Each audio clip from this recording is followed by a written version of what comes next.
दोस्तों, financial freedom उस stage को कहते हैं जिसे अगर आपने हासिल कर लिया तो आपके एसेट से इतना रिटर्न या इनकम मिलती रहेगी, फिर कभी आपको काम करने की जरूरत नहीं पड़ेगी। आप अपनी मर्जी से जब चाहे जहां चाहे जा सकते हैं, जो कि एक जॉब करने वाले इंसान के लिए किसी सपने से कम नहीं होता। आज फाइनेंशियल फ्रीडम को पाने और अपनी लाइफ को सेट करने के तरीके आप जानने वाले हैं। आज की बुक सेट फॉर लाइफ, जिसे स्कॉट ट्रेंच ने लिखा है, इसमें आप जानेंगे कि आप फाइनेंशियल फ्री कैसे हो सकते हो। यह एक ऐसी बुक है जिसमें ऑथर गारंटी देता है अगर उनके दिए गए 3 स्टेप्स को आप फॉलो करते हैं तो आप भले किसी भी स्टेज पर हो, कुछ भी करते हो, कितना भी पैसा कमाते हो, ये मैटर नहीं करता, लेकिन आप 5 से 10 साल में फाइनेंशियल फ्री हो जाएंगे। फिर आपके पास हर महीने उतना पैसा तो जरूर आएगा जितना आप खर्च करते हैं। फाइनेंशियल फ्रीडम वो होता है जब आपको कोई काम ना करना पड़े, बिना काम किए हुए आपके पास पैसे आए। हम अपनी पूरी लाइफ जॉब करते हुए गुजार देते हैं। हम ये सोचते हैं कि चलो आज काम कर लेते हैं, कल जब पैसे आएंगे तो हमारे पास बहुत सारे पैसे होंगे और उस पैसे से हम खुशियां खरीदेंगे, खुशी से रहेंगे, अच्छी गाड़ी व अच्छा घर खरीदेंगे, फिर अपनी लाइफ को और भी अच्छे तरीके से जी पाएंगे। दोस्तों, लेकिन हकीकत में ऐसा होता नहीं है। 90% लोगों को देखे तो वो पूरी लाइफ जॉब करते रहते हैं। उनका पूरा टाइम ऐसे जाता है जो वो दूसरों को देकर रहते हैं। वे लोग उनका टाइम खरीदते हैं, फिर उस टाइम के बदले उनको कुछ पैसे देते हैं जिसे आप खर्च करते हैं। लेकिन अगर आप किसी भी उम्र में फाइनेंशियल फ्री हो जाते हैं, फिर आपको काम करने की जरूरत नहीं है। आपकी इन्वेस्टमेंट से इतने पैसे आएंगे जिसमें आपकी लाइफ स्टाइल बहुत अच्छे तरीके से चले। फिर आप अपने हिसाब से अपनी लाइफ भी जी सकते हैं। आप अच्छे से अपनी लाइफ को एंजॉय कर सकते हैं। ऑथर कहते हैं कि अगर आप अपनी लाइफ में ये 3 स्टेप्स को फॉलो करते हैं तो आप 5 से 10 साल में आप फाइनेंशियल फ्री हो जाएंगे। उतना तो आपके पास डेफिनेटली आने लगेंगे जितना आपके पूरे महीने का खर्चा होता है। स्टेप 1, सेव $25,000, जो कि 19 से 20 लाख रुपए होते हैं। स्कॉट कहते हैं कि अगर आप फाइनेंशियल फ्री होना चाहते हैं तो सबसे पहले जो आपको लाइफ में स्टेप लेने की जरूरत है वो ये है कि आपको 18 से 20 लाख रुपए सेव करने चाहिए। लेकिन अगर आप इन्फ्लेशन को देखें तो करीब 30 से 40 लाख अगर आप सेव करें तो ज्यादा बेहतर होगा। ऑथर ये अमाउंट सेव करने के लिए इसलिए बोल रहे हैं कि ताकि आप अपना कोई घर खरीद सकें। घर भी मल्टी फैमिली या फिर डुप्लेक्स या फोरप्लेक्स होना चाहिए। इस अमाउंट को सेव करने के लिए ऑथर एडवाइस देते हैं, बी फ्रंगल, यानी कि कंजूस बनो। कंजूसी का ये मतलब नहीं कि आप खाना पीना छोड़ दो, बल्कि उन चीजों में कंजूसी करो जो आपकी लाइफ में वैल्यू ऐड नहीं करती या फिर लाइफ में आपको ट्रू हैप्पीनेस नहीं देती। अगर आप सेविंग करोगे तो टैक्स सिस्टम भी आपका साथ देगा, क्योंकि आप अपनी आफ्टर टैक्स इनकम को भी सेव करते हो और ऐसा भी नहीं होता कि आपको अपनी सेविंग पर टैक्स देना पड़े। ऑथर कहते हैं कि आप हर महीने अपनी आधी से भी ज्यादा इनकम को सेव करो। अगर आप महीने के 50,000 कमा रहे हो तब आपको 25,000 से भी ज्यादा सेव करना चाहिए। ऐसी सारी चीजों पर पैसा खर्च करना बंद कर दो जो आपकी लाइफ में वैल्यू प्रोवाइड नहीं करती, जैसे कि junk food, smoking, too much alcohol etcetera. ये चीजें आपकी लाइफ में कोई वैल्यू ऐड नहीं करती, बल्कि आपको और बीमार करने में कोई कसर नहीं छोड़ती, जिससे आपकी बची हुई सेविंग्स भी हॉस्पिटल के चक्कर लगाने में बर्बाद हो सकती है। बस अच्छी और वैल्यूएबल चीजों में ही अपना पैसा खर्च करो, जैसे अच्छा होम कुक मील, अपनी स्किल को बढ़ाने के लिए कोई ऑनलाइन कोर्स या education, and cut spending money on anything that does not bring you happiness and always focus on why. दोस्तों, क्या आप सेविंग कर रहे हो? क्या आप पैसे बचा रहे हो? अपनी फाइनेंशियल फ्रीडम का पर्पस क्लियर रखें, इस पर प्राउड फील करें। इस स्टेज को पूरा करने के लिए जो हो सके वो करें, जैसे कि ऑफिस में टिफिन लेकर जाएं ताकि आपको अलग से लंच खरीदना ना पड़े। थोड़ा सस्ता अपार्टमेंट ढूंढें जिससे रेंट पर आप अच्छा खासा पैसा सेव कर सकें। अपने ऑफिस से वॉकिंग डिस्टेंस पर ही अपना अपार्टमेंट या रूम लें, जिससे ट्रैवलिंग का और कैब का खर्चा भी बचे और इन सभी चीज से आपका टाइम भी बहुत बचेगा। Set for life, save on big expenses. एक एवरेज इंसान अपनी इनकम का लगभग 80% रेंट, ट्रांसपोर्टेशन, फूड और इंश्योरेंस व हेल्थ केयर पर खर्च कर देता है, जिसमें इंश्योरेंस और हेल्थ केयर तो बहुत जरूरी चीज है, लेकिन रेंट, ट्रांसपोर्टेशन और फूड पर आपको सेविंग करनी पड़ेगी। अपनी इनकम का 50% से ज्यादा हिस्सा सेव करना होगा ताकि जल्दी से जल्दी आपकी फाइनेंशियल फ्रीडम का सेट फॉर लाइफ की पहली स्टेज कंप्लीट हो जाए। आपका अपार्टमेंट अफोर्डेबल होना चाहिए, इसे ऑफिस से वॉकिंग डिस्टेंस पर होना चाहिए लिए आपको अपने लिए एक रूममेट भी ढूंढना होगा, ताकि जिसके साथ आप अपना रेंट और फूड का खर्चा बांट सकें। ऐसा करने से आप अच्छा खासा अमाउंट सेव कर लेंगे। एक एवरेज पर्सन अपनी इनकम का 50% हिस्सा एंटरटेनमेंट पर खर्च करता है। और दोस्तों, जैसा कि टीवी का बिल, नेटफ्लिक्स या अमेज़न प्राइम का सब्सक्रिप्शन या मूवी देखने जाना, इन चीजों पर आपका टाइम और मनी दोनों ही बर्बाद होता है। अगर आपने ये सब्सक्रिप्शन ले रखे हैं तो आप इन्हें कम कर सकते हैं। मूवी के टिकट खरीदने में पैसा बर्बाद ना करें, जिससे आपकी सेविंग्स और भी बढ़ जाएगी और आपके पास प्रोडक्टिव कामों के लिए ज्यादा टाइम बचेगा। ये टाइम आप अपने फाइनेंशियल फ्रीडम के गोल्स को पूरा करने में डाइवर्ट कर सकते हैं। जब भी आप कोई खर्चा कर रहे हो तो हमेशा रीजनेबल होना चाहिए। एक और खास ट्रिक जो मनी सेविंग के लिए ऑथर देते हैं वो है डू इट योरसेल्फ, यानी कि खुद ही चीजों का काम करना सीखें। जैसे कुछ लोग अपनी कार या बाइक की सर्विसिंग खुद ही कर लेते हैं। यूट्यूब पर आपको कई ऐसी वीडियो मिल जाएंगी जहां से आप सीख सकते हैं कि आप अपनी कार या बाइक की रेगुलर सर्विसिंग या रिपेयरिंग कैसे कर सकते हैं। इससे आपको बाइक और कार की नॉलेज भी बढ़ेगी और इसी के साथ साथ आपका पैसा भी सेव होगा। घर में कोई चीज रिपेयर करनी है, कोई चीज सेट करनी है, आप खुद ही कर सकते हैं। बाइक या कार की सर्विसिंग काफी आसान होती है। आपको इंजन ऑयल चेंज करना होता है, साथ में थोड़े पार्ट्स को टाइट करना होता है, जो आसानी से आप यूट्यूब से सीख सकते हैं। To save money is by good enough, not the best. दोस्तों, ऐसा नहीं है कि ब्रांडेड कपड़े ही अच्छे होते हैं। लोकल कपड़े की क्वालिटी ब्रांडेड कपड़ों के बराबर या उससे भी अच्छी हो सकती है। अंतर सिर्फ इतना है कि ब्रांड्स मार्केटिंग में काफी पैसा खर्च करते हैं, तो इन पैसों को आपसे ही वसूला जाता है। ब्रांडेड क्लॉथ्स में आपको 3 से 4 गुना ज्यादा खर्च करना पड़ता है। ऐसे ही आप छोटी या अफोर्डेबल कार ले सकते हो। ये नहीं कि आपको फॉर्च्यूनर ही लेनी है। अफोर्डेबल कार लेकर आप परचेसिंग में पैसा सेव करेंगे और साथ ही सर्विसिंग भी उसकी कम होगी। और दोस्तों, वो गाड़ी फ्यूल एफिशिएंट भी होगी, तो ये विन विन वाली सिचुएशन होगी, क्योंकि बड़ी गाड़ी आप ले तो लेंगे, लेकिन सर्विसिंग के टाइम पर या पेट्रोल भरते समय आपको 2 बार सोचना पड़ेगा कि छोटी गाड़ी लेनी चाहिए थी। Unless you are already a millionaire. Leave depth. कर्ज की तो आपको सेविंग करने से पहले ही छुट्टी करनी होगी,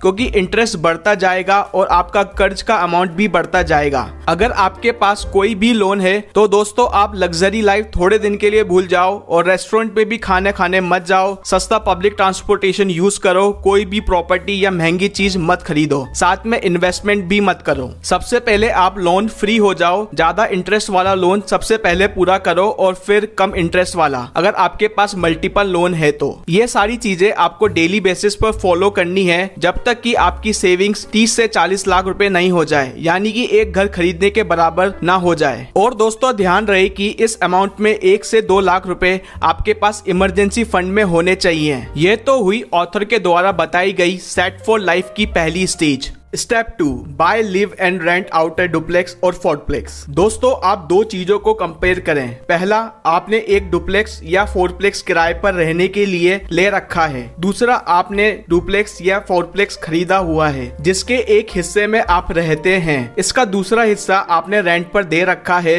पहले तरीके में हर महीने आपको अपनी इनकम का अच्छा खासा अमाउंट रेंट के रूप में देना होगा, जो कि इन्फ्लेशन के साथ हर साल बढ़ता जाएगा। इस चीज को ऑथर ने हाउस हैकिंग का नाम दिया है। इन्फ्लेशन के साथ रेंट का अमाउंट भी बढ़ता जाएगा, आपकी जेब खाली होती जाएगी। और अब आप दूसरे तरीके को कंसीडर करें। ये एक बेस्ट तरीका है। आपने एक मल्टी फैमिली प्रॉपर्टी खरीद ली है उन्हीं पैसे से जिसे आपने फर्स्ट स्टेज में सेव किए थे। जिस हिस्से को आप यूज नहीं कर रहे हैं उसे रेंट पर दे दीजिए। इससे फायदा ये हो रहा है कि आपका कोई रेंट नहीं लग रहा है, आपका पूरा का पूरा रेंट सेव हो रहा है और दूसरा आपको एक्स्ट्रा इनकम भी मिल रही है। इसे आप सेव या इन्वेस्ट कर सकते हैं। इन्फ्लेशन के हिसाब से आप इसे बढ़ा भी सकते हैं। अब आप चीजें कंट्रोल करते हैं। डुप्लेक्स या फोरप्लेक्स का एक हिस्सा रेंट पर देने का मतलब है पूरा फैमिली स्पेस आपने रेंट पर लगाया हुआ है, तो रेंट अमाउंट भी आपको अच्छा खासा मिलेगा।